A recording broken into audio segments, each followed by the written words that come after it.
وعلى الله قصد السبيل ومنها جائر।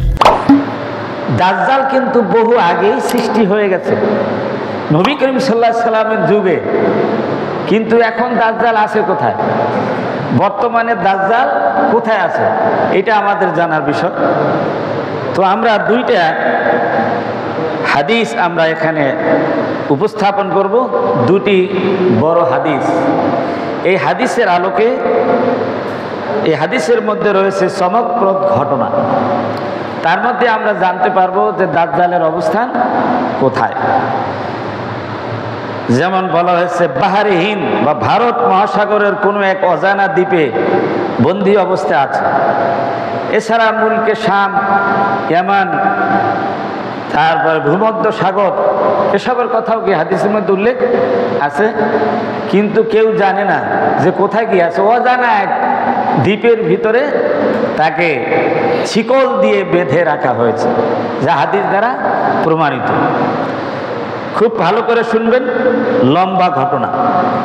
عن فاطمة بنت قيس رضي الله عنها أن رسول الله صلى الله عليه وسلم أخر العشاء الآخرة ذات ليلة ثم خرج فقال إنه حبسني حديث كان يحدثنيه تميم الداري عن رجل كان في جزيرة من جزائر البحر فإذا أنا بامرأة تجر شعرها قال ما أنت؟ قالت أنا الجساسة اذهب إلى ذلك القصر فأتيته فإذا رجل يجر شعره مسلسل في الأغلال ينزو فيما بين السماء والأرض فقلت من أنت؟ قال أنا الدجال قال خرج النبي الأميين بعد قلت نعم قال أطاعوه أم عصوا قلت بل أطاعوه قال ذاك خير لهم رواه أبو داود। এটা আবু দাউদ শরীফ হাদিস। আরেকটি হাদিস আন ফাতিমাতা বিনতে কায়েস রাদিয়াল্লাহু তাআলা আনহা قالت قال رسول الله صلى الله عليه وسلم الا انه في بحر الشام او بحر اليمن لا بل من قبل المشرق ما هو من قبل المشرق ما هو من قبل المشرق ما هو وما بيده الى المشرق رواه مسلم। এটা মুসলিমের শরীফ হাদিস। এই দুইটি হাদিসের আলোকে এই ঘটনাটা আমি আপনাদের সামনে উপস্থাপন করার চেষ্টা করছি। হযরতে ফাতেমা বিনতে কায়েস রাদিয়াল্লাহু আনহা থেকে বর্ণিত হাদিস। তিনি বলেন যে আমি মসজিদে গমন করে নবী করিম সাল্লাল্লাহু আলাইহি ওয়াসাল্লামের সাথে নামাজ আদায় করলাম। আমি যেহেতু মহিলা, তাই আমি মহিলাদের কাতারেই ছিলাম। নবী করিম সাল্লাল্লাহু আলাইহি সাল্লাম নামাজ শেষে হাসতে হাসতে মিম্বারে উঠে বসলেন। প্রথমেই তিনি বললেন, প্রত্যেকে যে যেই জায়গায় ছিলা সেই জায়গায় সবাই তোমরা নিরাপদে কি বসে থাকো, কেউ নড়বে না। তোমরা কি জানো আমি কেন তোমাদেরকে একত্রিত করেছি? তারা বললেন, আল্লাহ এবং আল্লাহ রসুলই কি ভালো জানো। যে আল্লাহ রসুল এরকম নামাজ পড়ে সবাইকে বসতে বললেন, যার যার জায়গায় যেখানে নামাজ পড়ছেন সেই জায়গায় বসার জন্য বললেন। আল্লাহ রসুল তাদেরকে এই কথাটি, এই ঘটনাটির গুরুত্ব আরোপ করার জন্য প্রশ্ন করলেন, তোমরা কি জানো যে আমি তোমাদেরকে আজকে একত্রিত হয়ে বসার জন্য কেন বলছি? সাহাবে কেরামদের অভ্যাস মোতাবেক বলছেন যে আল্লাহ আল্লাহ রসুল কি ভালো জানেন। অতবার তিনি বললেন, আমি এই সংবাদ দেওয়ার জন্য একত্রিত করেছি যে তামিম আদ-দারি, তিনি একজন খ্রিস্টান লোক ছিলেন। সে আমার কাছে এসে ইসলাম গ্রহণ করেছেন এবং আমার কাছে সে মিথ্যুক দাজ্জাল সম্পর্কে একটি হাদিস বর্ণনা করেছেন। সেই হাদিসটি অনেক ভালো লেগেছে আমার কাছে এবং সত্য প্রমাণিত হয়েছে। সেই আলোকে তোমাদের সামনে সেই ঘটনাটা, দাজ্জালের ঘটনাটা আমি জানানোর জন্যই মূলত তোমাদেরকে কি এখানে বসাইছি। লাখ ও জুজাম নামের দুইটা গোত্র ছিল। তাদের 30 জন লোকের সাথে সে সাগর পথে ভ্রমণে গিয়েছিল। অর্থাৎ ওই যে সাহাবী যিনি নতুন ইসলাম কবুল করলেন, তামিম আদ-দারি রাদিয়াল্লাহু তাআলা, এই দুই গোত্রের লোক লাখ এবং জুজাম গোত্রের সাথে 30 জন লোক তারা নৌকা ভ্রমণ করার জন্য, তারা সাগর ভ্রমণ করার জন্য গিয়েছিল। তাদের সাথে উনি ছিলেন। দুর্যোগপূর্ণ আবহাওয়ার শিকার হয়ে 1 মাস পর্যন্ত তারা সাগরেই ছিল। 1 মাস পর্যন্ত কোথায় ছিল? সাগরে ভাসছে। তারা কোথায় যাবে দিক বিদিক হারিয়ে ফেলছে। অবশেষে তারা সাগরের মাঝখানে একটি দ্বীপের ভিতরে প্রবেশ করে তারা মোটা মোটা এবং প্রচুর চুল বিশিষ্ট একটি অদ্ভুত প্রাণীর সন্ধান পেল। একটা দ্বীপের মধ্যে উঠলো, সেই দ্বীপের মধ্যে এই অদ্ভুত প্রাণীটা পেল, মোটা মোটা কি মানে এবং প্রচুর পরিমাণে চুল বিশিষ্ট একটি প্রাণী। চুল দ্বারা সমস্ত শরীর আবৃত থাকার কারণে প্রাণীটির অগ্রপশ্চাৎ নির্ধারণ করতে সক্ষম হলো না। সেটাকে মানুষ, পুরুষ না মহিলা, এইভাবে কোনো কিছু কি মানে তারা চিহ্নিত করতে পারলেন না।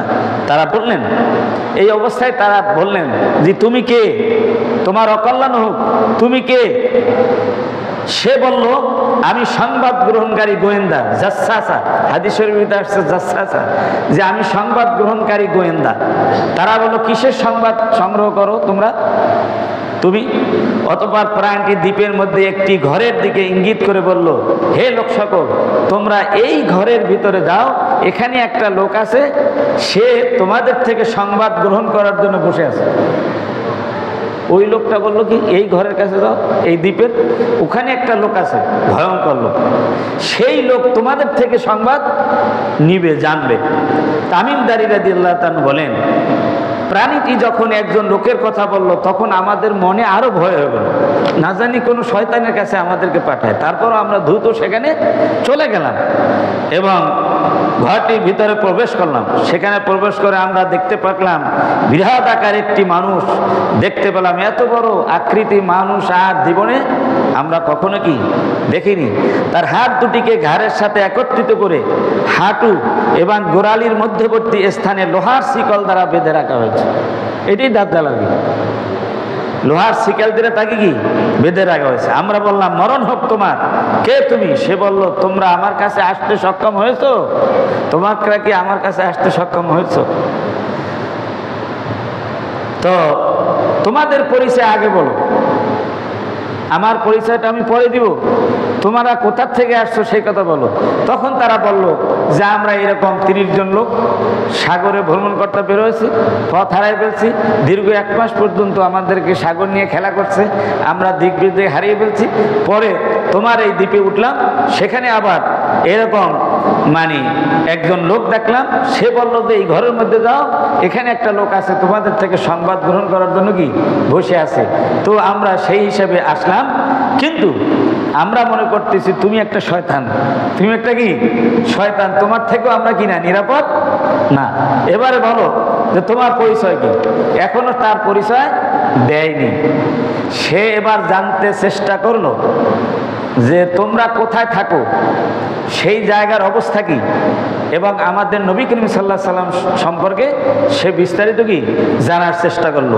পরে তার পরিচয় কি দিয়েছে। সে বলল, আমাকে তোমরা বাইসান সম্পর্কে সংবাদ দাও। আমরা তাকে বললাম, বাইসানের কি সম্পর্কে জিজ্ঞাসা করছো? সে বলল, আমি তথাকার খেজুর বাগান সম্পর্কে জিজ্ঞাসা করছি, সেখানের গাছগুলো এখনো কি ফল দেয়? আমরা বললাম হ্যাঁ। সে বলল, সেদিন বেশি দূরে নয় যেদিন গাছগুলিতে কোনো ফল ধরবে না। অথবা সে বলল, আমাকে বুহাইরাতুত তাবারিয়া সম্পর্কে সংবাদ দাও। আমরা তাকে বললাম, বুহাইরাতুত তাবারিয়ার কি সম্পর্কে জিজ্ঞেস করছো তুমি? সে বলল, আমি জানতে চাই সেখানে কি এখনো পানি আছে, ওই জায়গায় প্রচুর পানি থাকে, সেই জায়গা সম্পর্কে জানতে চাইলো। তখন আমরা বললাম, তথায় প্রচুর পানি আছে। সে বলল, অচিরেই তথাকার পানি শেষ হয়ে যাবে। সে পুনরায় বলল, আমাকে জুগার নামক ঝর্ণা সম্পর্কে সংবাদ দাও। আমরা তাকে বললাম যে সেখানকার কি সম্পর্কে তুমি জানতে চাও? সে বলল, আমি জানতে চাই সেখানে কি এখনো পানি আছে, লোকারে কি সেই পানি দিয়ে চাষাবাদ করে ফল ফলাদি ফলায়? আমরা বললাম হ্যাঁ, সেখানে পানি আছে, লোকেরা চাষাবাদ করে। এরপরে আবার বলল যে আমাকে উম্মিদের নবী সম্পর্কে জানাও, মুহাম্মদ সাল্লাল্লাহু আলাইহি ওয়াসাল্লাম সম্পর্কে কি জানতে চাইছে? আমরা বললাম সে মক্কায় আগমন করেছে, এখন সে মদিনায় হিজরত করেছে। সে বলল আরবরা কি তার সাথে যুদ্ধ করেছে? বললাম হ্যাঁ। সে বলল ফলাফল কি হয়েছে? আমরা তাকে সংবাদ দিলাম যে পার্শ্ববর্তী আরবদের উপর তিনি জয়লাভ করেছেন, ফলে তারা তার আনুগত্য স্বীকার করে নিয়েছে। সে বলল তাই নাকি? আমরা বললাম তাই। সে বলল তার আনুগত্য করাই তাদের জন্য ভালো। এবারে দাজ্জাল নিজের পরিচয় দিয়ে বলল, এবারে আমার কথা শোনো, আমি হলাম দাজ্জাল, অচিরেই আমাকে বের হওয়ার অনুমতি দেওয়া হবে। আমি বের হয়ে 40 দিনের ভিতরে পৃথিবীর সমস্ত দেশ ভ্রমণ করব। তবে মক্কা মদিনায় প্রবেশ করা আমার জন্য নিষিদ্ধ থাকবে। যখনই আমি মক্কা মদিনায় প্রবেশ করতে চাইব, তখনই ফেরেশতাগণ কোষমুক্ত তলোয়ার হাতে নিয়ে আমাকে তাড়া করবে। মক্কা মদিনায় প্রতিটি প্রবেশ পথে ফেরেশতাগণ পাহারা দিতে থাকবে। হাদিসে বর্ণনাকারী ফাতেমা বিনতে কায়েস বলেন, নবী করিম সাল্লাল্লাহু আলাইহি ওয়াসাল্লাম হাতে লাঠি দিয়ে মিম্বারে আঘাত করতে করতে বললেন, এটাই মদিনা, এটাই মদিনা, এটাই মদিনা, এইখানে প্রবেশ করতে পারবে না। অতঃপর নবী করিম সাল্লাল্লাহু আলাইহি ওয়াসাল্লাম মানুষকে লক্ষ্য করে বললেন, তামিম আদ-দারির হাদিসটি আমার কাছে খুবই ভালো লেগেছে। তার বর্ণনা আমার বর্ণনার অনুরূপ হয়েছে। অর্থাৎ আল্লাহ রাব্বুল আলামিন রাসূল পাক সাল্লাল্লাহু আলাইহি ওয়াসাল্লামকে যে আগেই জানিয়ে দিয়েছেন, তো সেই বর্ণনার সাথে তামিম আদ-দারির এই চমকপ্রদ ঘটনার বর্ণনাটা কি মিলে গিয়েছে। বিশেষ করে মক্কা মদিনা সম্পর্কে শুনে রাখো, সে আছে শাম দেশের সাগরে, অর্থাৎ ভূমধ্য সাগরে অথবা আরব সাগরে। এরপর আল্লাহর নবী তা নয়, সে আছে পূর্ব দিকে, সে আছে পূর্ব দিকে, সে আছে পূর্ব দিকে। ওই যে আগে হাদিস বর্ণনা করলাম যে বিআরদিম বিল মাশরিকে ইউকালুল্লাহ খোরাসান, এইটাই হচ্ছে পূর্ব অঞ্চলের শহর। এই বলে তিনি পূর্ব দিকে ইঙ্গিত করে দেখালেন। ফাতেমা বিনতে কায়েস রাদিয়াল্লাহু তাআলা বলেন, আমি এই হাদিসটি নবী করিম সাল্লাল্লাহু আলাইহি ওয়াসাল্লাম থেকে মুখস্থ করে আমি রেখেছি। সহিহ মুসলিম শরীফের এটি বর্ণনা।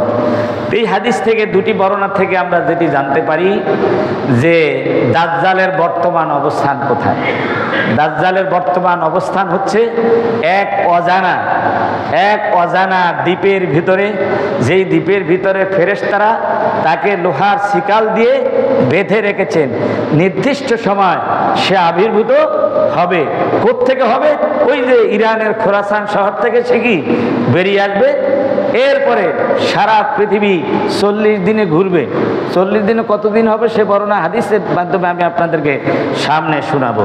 সুতরাং দাজ্জালের বর্তমান অবস্থাটা আমরা কি জানতে পারলাম যে এখন সে অজানা এক দ্বীপের ভিতরে কি জিনজির দিয়ে লোহার শিকল দিয়ে সে বেঁধে রাখা হয়েছে, এখনো কি বের হয় নাই। বের হওয়ার সময় সামনে আসতেছে।